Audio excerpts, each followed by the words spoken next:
E o amor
Unizera wese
Mukuru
aze adusomera ijambo ry'Imana riturongora mu gusenga.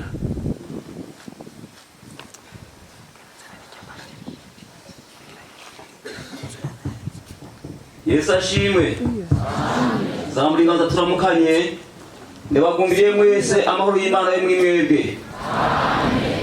Nuko jewe kwizina nitwa Nyabenda Emmanuel.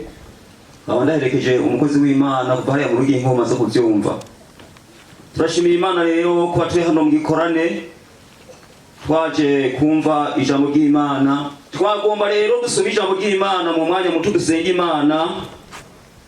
Ijambo ry'Imana ryanditswe hariya mu gitabo cy'ubutumwa bwiza bwanditswe na Matayo igice cya 24 ku murongo wa 37.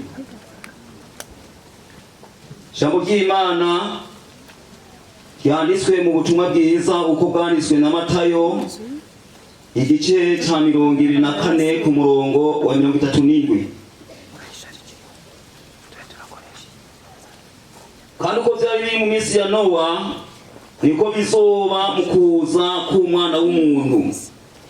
Kuko ariko bari bameze mu minsi umuntu utari bwatere, bararya, baranywa, bararongora, barashingira, bageza kuri wa munsi Nowa yinjiye muri bwa bwato, ntibagira icyo bamenya kugeza aho umwuzure waziye ubatwara bose.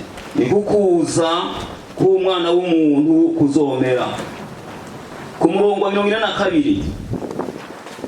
Nuko mwame mugavye kuko mutazi umunsi umwami wanyu azozako. Ariko mubimenye iyaba nyene rugo yarasanzwe azigihe gisuma kiziramwo yogavye yokunze kw'inzu yiwe yimbwa. Nuko namwe mwami mwiteguye kuko Umwana w'umuntu azoza mu gihe mutiyumviriye. Amen. N'aya majambo y'Imana tumaze gusoma hano, amajambo Yesu yavuze ababwira ivyo mu gihe cya Nowa, agomba kubigisha ko igihe Yesu niyagaruka uko bizoba bimeze.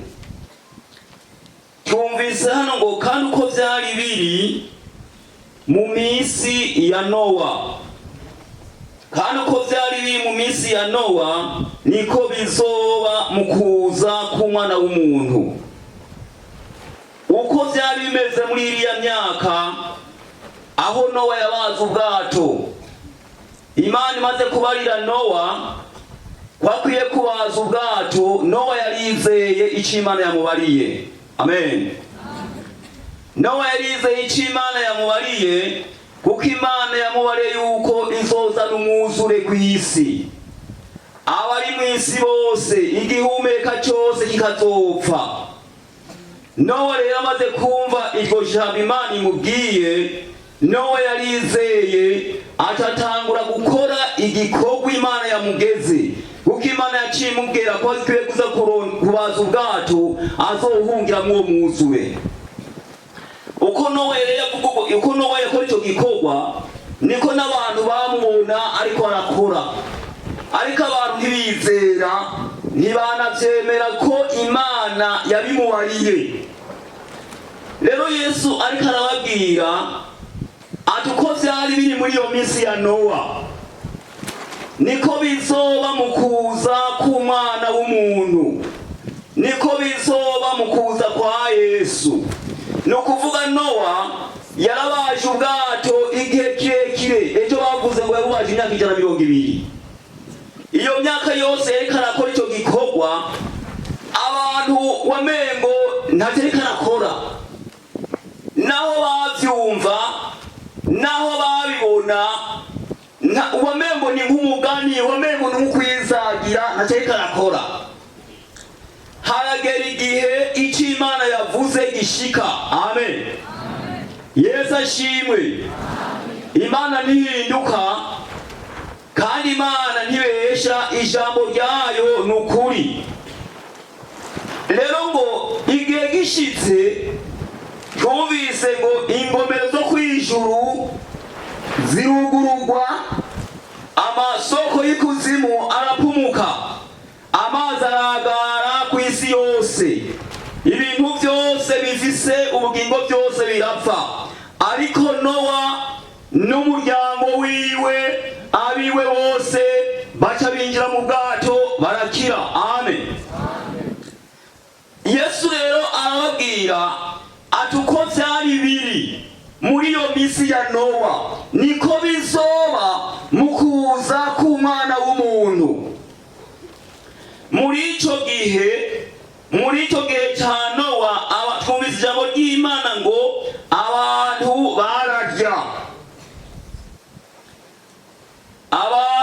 bararya kuko ariko bari bameze mu isi y'umuhuzu utari bwatere. Bararya, baranywa, bararongora, barashingira, bageza ku munsi Nowa yinjiye muri bwa bwato ntibagira icyo bamenya. No mu kuza k'Umwana w'umuntu niko bizomera.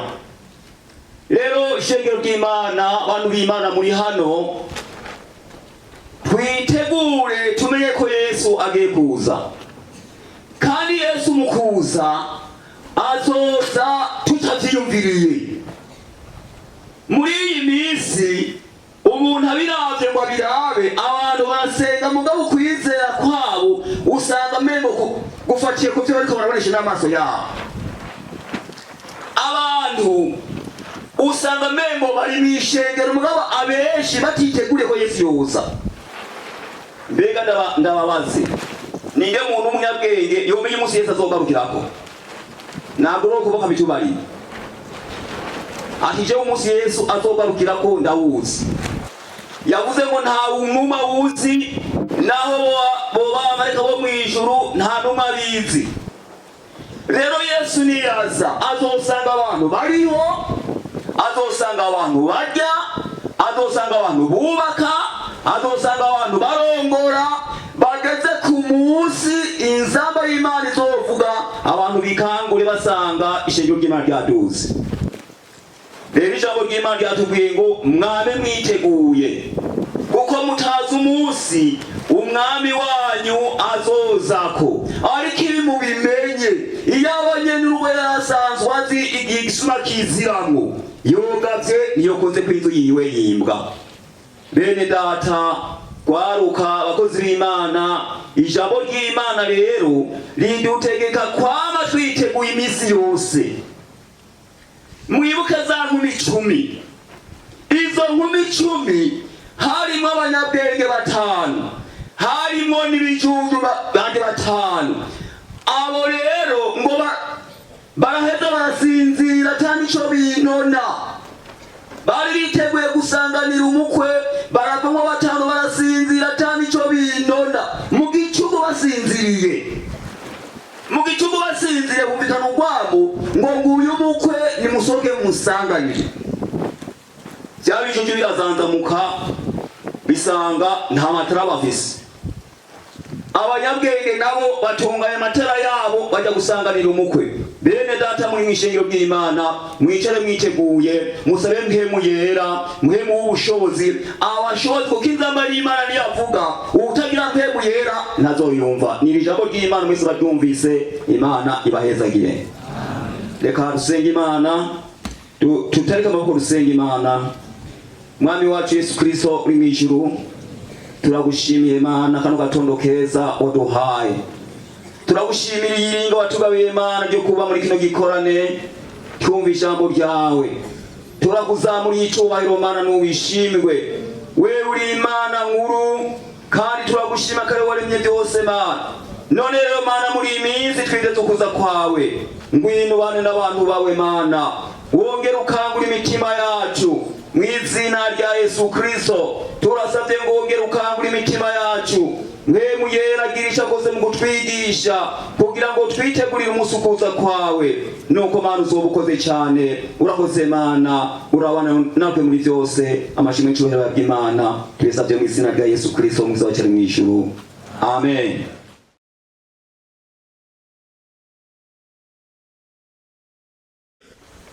Paulo ubundi ariko aratwigisha niba tubwiye ko agereranywa n'umukozi w'Imana yize amashuri ya leta, aya mashuri yize mugabo kandi yabatijwe muri mpwemu yera akemera kurongorwa nawe. Apolo nawe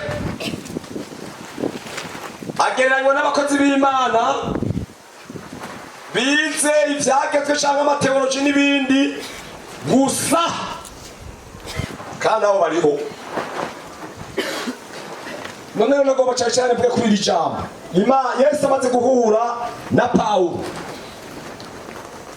muramwibuka ko bahuye nawe agiye i Damasiko, kandi yarajanywe no guhama ishengero.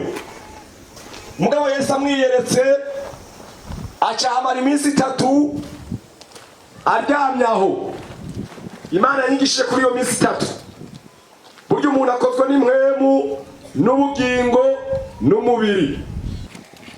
Jewe uko navyize umunsi wose wajana n'igihimba kimwe kimwe Yesu ariko aragikora. Impwemu Yesu yayimaze ko umunsi wose, kuko impwemu nimba mwarankurikiranye mu majambo twagiye dusangira, ni kibanza iyo mpwemu yera yagifashe, ni kibanza umuntu akominikaniramo cyangwa avuganiramo n'Imana. Byanditse mu Baroma 8:16 ngo mpwemu bwiwe abwirikanya n'impwemu zacu. Yakimaze ko umunsi wose acaja mu kibanza twokwita ubugingo, mu Gifaransa ame, muri ame hamwe hari ivyipfuzo, ibishobisho, amaemosio, amasantima na bijya bindi byose. Akimara ku munsi wose acafata umubiri nawo nyine nawujako, amazi, amatwi, hose umunsi wose acamure turati genda. Haleluya. Pawulo muze mumukurikira, ndakunda Pawulo cyane. Yakoze ibikorwa byinshi, abikora mu ntambara nyinshi, kuko yatumwa ahantu henshi. Yatumwa bwa mbere ku Bisirayeli, abo yateza kubabwira. Acatumwa ku bakuru, abami, abakuru. Acatumwa ku banyamahanga. Ibyo byose abikora mu mwanya Imana yari yamuhaye kubikoramwo, kandi abikora neza cyane. Hajya mu Bafilipi yavuze ngo ibyahora bimbera inyungu ubu ndavyumvira ko ari ubuhombe. Kugira ngo umuntu ashobore kwifatanya na Kristo, umviriza ngoma mpeze sintevya, kugira ngo umuntu ashobore kwifatanya na Kristo akaramata, nuko aba yagize intango nziza. Nuko aba yagize intango imeze gute? Nziza. Muvuga bukebuke muri benshi, ndasubiramo. Nuko aba yagize intango imeze gute? Nziza. Ikibazo rero mwese muri ngaha natwebwe aha twagize intango nziza, abantu ibintu bavyononera mu ntango, muri fondation, mu mushinge, ibintu vyononekerera mu mushinge. Iyo wubatse, ndabona urusengero rwanyu rubatwaye amamiliyoni menshi mutarasakara, mukamugira muti bitugorere mu mushinge tugira intango nziza, kugira ngo ibindi bizoza ntibizohave bipfusa. Mu mushinge mw'abantu mutegura abantu biga inyigisho zo kubatizwa, igice hari ahantu muhagene neza. Mbega yemwe naje kwigisha n'abavuga gutuma nabo, reka ndabivuge nta kundi, kandi navyo nari nateguye. Umunyagice mumutegure neza,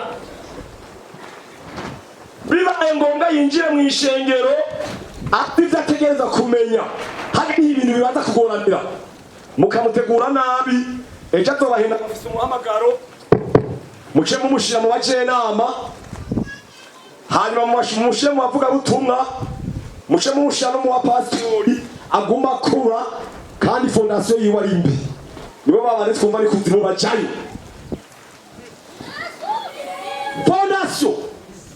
intango abantu benshi bagiye kutumara amazi kuko bagize intango zitarizo. Ubu turamaramaye twambaye imitamara atari iwacu kubera abakozi b'Imana batwinjiyemo bataciye aho bateza guca barahushije umuryango. Turamaramaye mpora nsenga mbabaye kandi ntawe uzombuza gusenga nisengesha Imana irambara. Ndi mu cyumba ngatembagaza intebe zicaweko n'abadicaye atari zabo nkazitembagaza mu izina rya Yesu. Ntuzombuza nzosenga kandi n'ubundi abivuze mu izina rya Yesu. Umuntu yicaye ku ntebe atari yiwiwe nitembagare katika jina la Yesu. Nitembagare. Murata kuvuga ngo nicyo nabivutse. Wari wese mube mwicaye kuri iyo ntebe muzi ko Imana zibashizeko. Inama fondasi ikigira kabiri kugira ngo dushobore kwifatanya na Yesu Kristo n'agaciro Yesu tumuha. Maranye iminsi umubabaro w'abantu Yesu bamuvuga batamuzi bamugize muto. Reka ndabaha akarorero, nta gakarorero koroshe atari cyo kongira. Ugasanga ni umukristo twemera mu ishengero cyangwa ni n'umukozi w'Imana sinzi, mugabo ugasanga umupira dufate w'amaguru na Yesu agaciro kanini yagahaye umupira. Hari nabo tuha twumva ngo iyo hari match acha asengesha nyarutsa kugira ngo amasaha ya match ntagende hapfume honore kari by'Imana mugabo iby'umupira bibe byiza. Abo bantu baragowe, Imana igiye kubirukana. Kuvugira Yesu ntazi gutamutse urabona ibara kuvugira Yesu atakubamwe. Mwabana muri mbere yacu mwashengero mwaje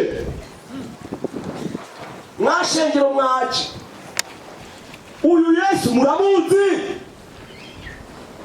Abamenye Yesu bagiye kugaragara n'abatamumenye bamubwira ko umuntu bagiye kugaragara.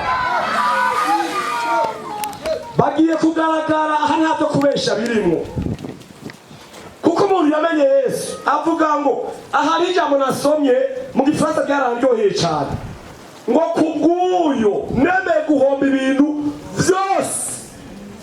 Mu Gifaransa rivuze neza ngo j'ai accepté de tout perdre kugira ngo duhene umuntu Yesu yamumenye avuga ati jewe ko Yesu nomubura izo zindi nyungu zose ndazihevye ngumane umugabo yitwa nde Yesu akaba hageze ko mpfa ndemeye gupfa hako Yesu wanje ndamurekura n'umubiri ndahevye Yesu namugumane. Dufise bangahe bavuga uko? Ikigira gatatu dukeneye kuba twinjiye mu ijuru dufise vision y'imbono tubona ijuru. Ubu abantu benshi imitima yabo iri mu isi kandi inyigisho ziriho uyu munsi zikundisha abantu isi. Kazoza keza ubu nitwagira uko bisha bigenda kunuku tuje hamwe kugira ngo dushika aha tugira uko inyigisho nyinshi zijamwe amahera menshi amaseminari abantu bakigishwa kugira ngo imitima yabo igume mu isi. Mugabo Pawulo yavuze ngo hajya mu Bakolosayi 3:1 ngo dushire imitima kubiri hejuru yo kwitagizera. Mugabo abantu benshi bari mu ishengero imitima yabo iri mu isi, iby'isi ari byo bababaye ari byo biri ku mutima baramaze kwifatira n'isi. Mani dutabare kabisa. Mugabo Pawulo avuga ngo ndabandanya kugeza ku mpera y'umuhamagaro wacu. Umvira twumvikana izi ntambara ziri mu ishengero zivahe, izi ntambara ziri mu baririmbyi zivahe, izi ntambara zivahe. umuntu akumira ku byaha abakozi b'Imana bati wowe tumva ko bakuvuga kubera agomba kingira uburirimbyi bwiwe, kubera agomba kingira ibikorwa afise, kubera atabonye ijuru, yabonye uburirimbyi, yabonye ubujenama, yabonye ubwarimu. Uko ukorana ibikorwa by'Imana ibyaha ukabimara nk'umwanya muremure, niko Imana iriko irategura igihano kinini ukiri ngaha mw'isi igomba kuzoguha ukiraha nyene, izokugira akamenye murakumva. Hariho abahora bihumuriza hagera mu cumba agapfukama akatura amaraso ngo ibyaha byose biramvuyeko. Sawa, tuzoba turabimenya ko byakuvuyeko. Myaka 2, 5, 10, 20 ngo byamini ngo byaravuyeko bahe kwibaye 20 mbere urago ukiraha nyene kwisi ugomba uzohamaramarire. Imana igomba igushimure nk'icyo hanyuma aho bice bimenyeka.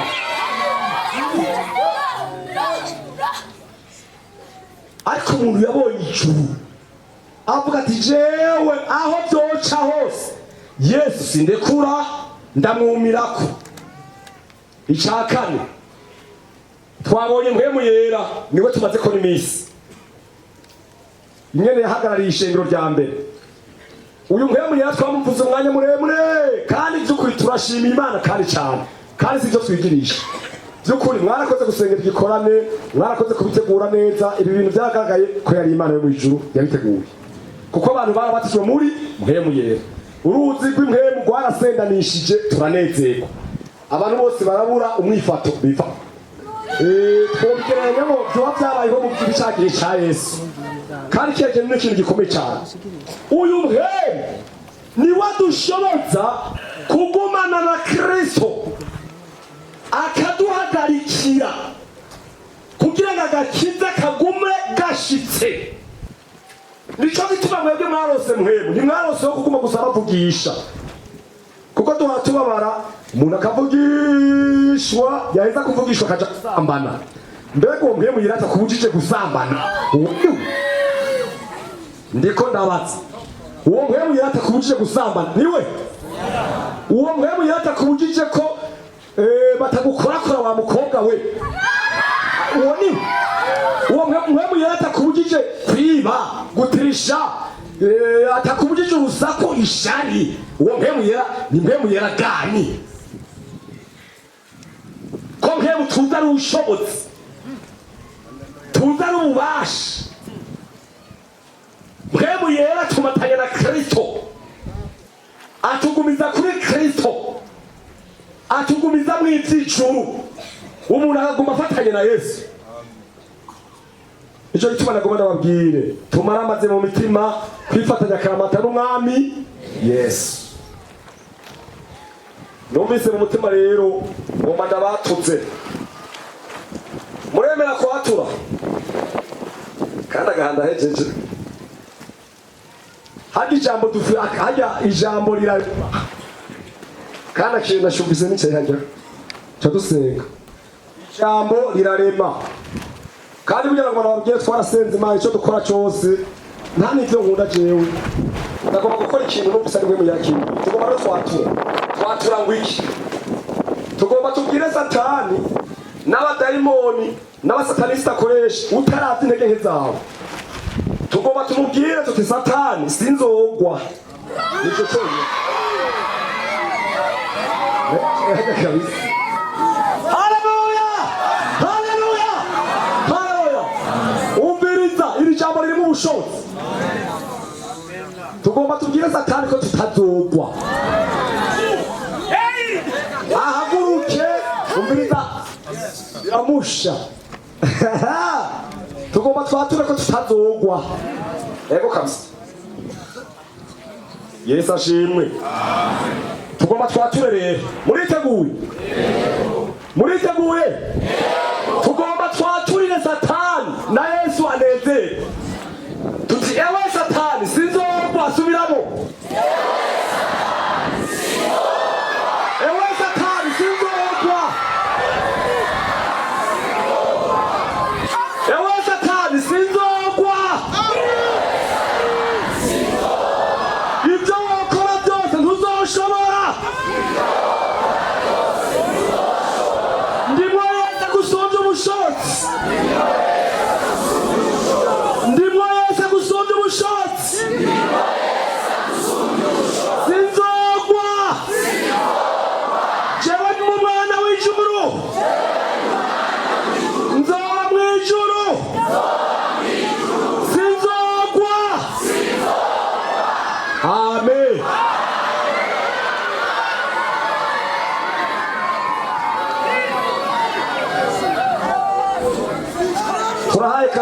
ati Imana imbabarire munyaruke. Turarangije. Umuntu avuga ati Imana imbabarire nyaruka tugomba dusenge. Hantu muri cya kibanza. Nyaruka tubasenge. Uti Imana imbabarire.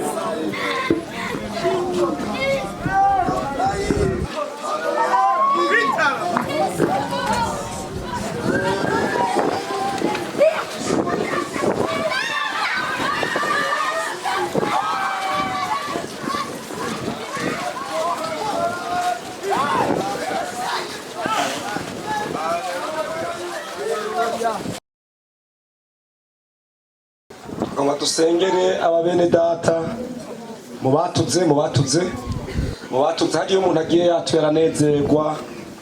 Ego kwere nasomye muri Bibiliya babifatira umwanya muremure cyo kwatura. Kandi muze mu bisengere ntibize bihere kwatura. Iyo umuntu kwatura biheze muri we burya n'agakiza kibica bijana. Kwatura biraryoshe cyane.